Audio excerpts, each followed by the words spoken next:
Assalamualaikum warahmatullahi wabarakatuh, sobatku.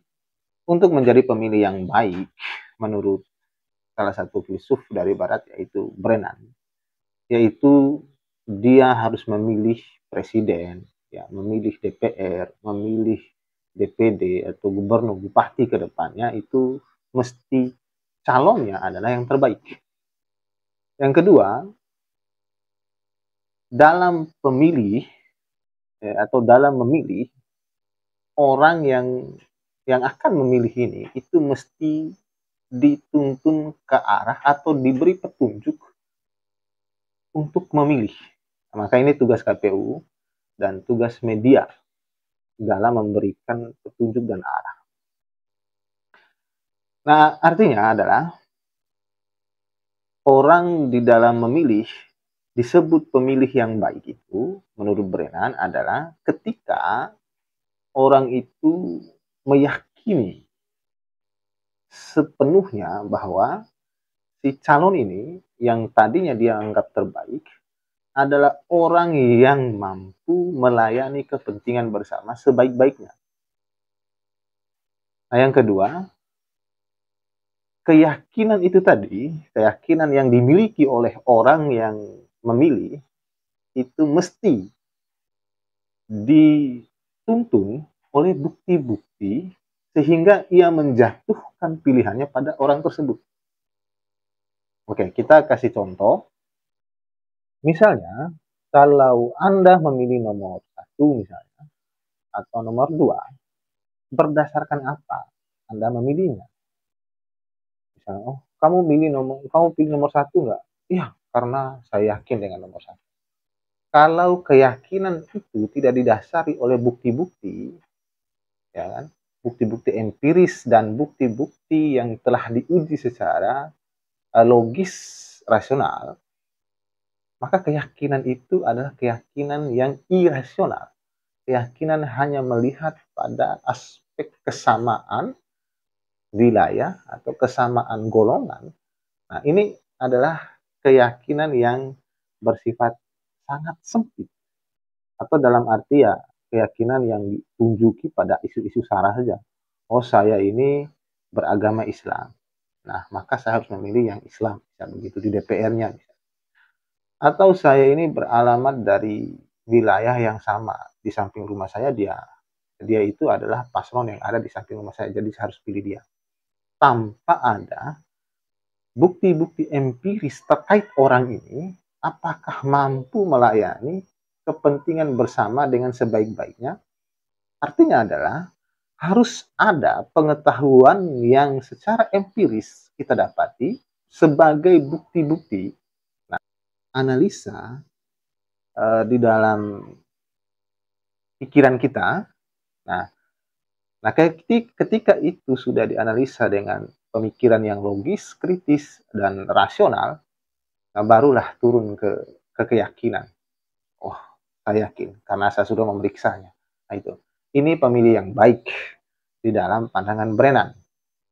Nah, adapun pemilih yang buruk adalah ketika kamu ditanya nih, kamu pilih nomor 2 itu kenapa? Oh, karena saya yakin, atau karena dia itu sama gemuknya dengan saya, misalnya gitu. Nah, ini persoalannya adalah persoalan yang emosional. Ya, pemilih-pemilih seperti ini menurut Brennan adalah pemilih yang buruk. Jadi itu pemilih yang baik itu mesti melihat pada sisi figur ini, orang ini yang menjadi calon ini adalah yang terbaik. Yang terbaik dalam arti adalah orang yang dipilih itu diyakini sepenuhnya mampu melayani kepentingan bersama bangsa ini dengan sebaik-baiknya. Yang kedua, keyakinan yang kamu yakini tadi itu mesti dituntun oleh bukti-bukti empiris sehingga kamu menjatuhkan pilihan pada orang itu. Nah, kalau tidak ada bukti-buktinya, itu adalah pemilih yang sangat buruk. Artinya itu pemilih yang emosional, pemilih yang terburu-buru untuk memilih tanpa menggunakan bukti-bukti yang empiris. Nah, kenapa begitu? Karena dari bukti-bukti empiris ini, teman-teman, kita bisa menganalisa baik itu secara pemikiran logisnya, rasionalnya, kritisnya. Nah, maka kita bisa lihat tuh, ini yang baik, ini yang buruk. berdasarkan apa baik dan buruknya, maka dia akan dibandingkan. Perbandingan-perbandingan apa yang dilakukan adalah perbandingan-perbandingan yang mesti sama-sama pada baik dan baik. Contoh, perbandingan nomor 1, 2, dan 3. Orang biasanya ketika dia mengidolakan nomor 1, dia akan mencari kekuatan yang ada di balik nomor 1, yaitu kelebihan-kelebihannya. Nah, untuk dibandingkan dengan nomor 2. Tapi bukan kelebihannya yang dicari, tetapi kekurangannya. Ya memang ini kalau dibandingkan jadinya yang menang nomor 1. Mestinya adalah untuk membandingkan sesuatu itu sehingga kita bisa menjatuhkan keyakinan untuk memilih dia adalah ketika perbandingan itu apple to apple. Maksudnya adalah ketika nomor 1 kamu lihat kelebihannya, kamu cari tahu kelebihannya, ada bukti-buktinya, di nomor 2 dan 3 juga kamu harus cari tahu apa kelebihan mereka. Itu. Dan apa kekurangan mereka, baru dibandingkan sesama, ya kan, antara kelebihan dan kelebihan, kekurangan dan kekurangan. Nah, bagaimana sampainya kita pada menjatuhkan pilihan? Nah, ketika pertama, kelebihan itu mampu menjadi atau mampu menjawab apa problem kita hari ini, kelebihannya. Terus kekurangannya, ketika kekurangan itu tidak terlalu merugikan bangsa dan negara, melainkan hanya segelintir orang.